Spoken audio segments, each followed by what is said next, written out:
So saya minat dua-dua. Cuma saya fikir that time, mana course yang mungkin saya boleh belajar sendiri, mana yang susah untuk saya nak belajar sendiri. So saya fikir saya nak ada dua-dua. And my thinking at that time was, bila saya align dengan saya punya rasa macam kelebihan dan sebagainya, saya rasa out of course yang spesifik tu, saya rasa accounting yang lebih kena. Sebab you know, numbers, kita banyak guna critical thinking, kita banyak macam ada investigating sikit. So itu antara cara lah saya pilih yang pertama. Yang kedua adalah at that time saya fikir nak tengok mana course yang dia kena dengan minat saya, at the same time align juga dengan job market. Sebab kita tahu minat is satu hal penting. Second adalah kita nak tengok dalam job market bagaimana. Walaupun kita tak nafikan kita course apa-apa pun, kita ada je possibility untuk dapat kerja atau to create jobs even pun. So at that time saya macam study sikit kan. Walaupun orang kata accounting ni AI akan ganti lah apa kan.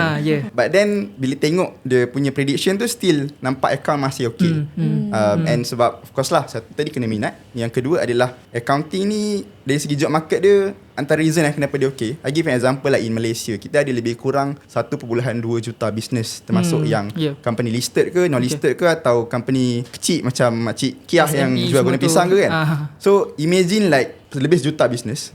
And every business, kalau yang Malaysia Makcik Kiah mungkin tak perlu lah accountant bertauliah kan. But most business perlukan accountant. So that's why kenapa job opportunity tu okay. At the same time, ada juga peluang-peluang lain. Kalau contoh siapa yang nak pergi ke bidang audit ke, nak pergi bidang percukaian ke. So that's one of the reasons lah yang saya consider semasa selepas SPM. Dan itu menjadi penyebab saya pilih untuk sambung dekat UPU tu. Sebab asasi, saya nak pergi asasi terus.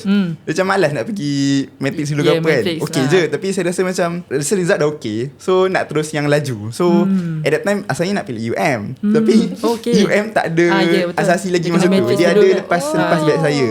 So at that time yang ada UIA. So saya pun macam okay lah, UIA pun saya nampak good. Banyak juga aktif macam-macam kan kat sana kan. So okay lah, I went for UIA asasi. Ada tekanan daripada keluarga tak? Sebab I know for a fact that ayah Harip dalam bidang banking dan sebagainya. So maybe there could be an influence daripada ayah Harip. Boleh lah sedikit sebanyak. Tapi honestly lepas SPM tu, saya rasa macam banyak decision saya buat sendiri at that time.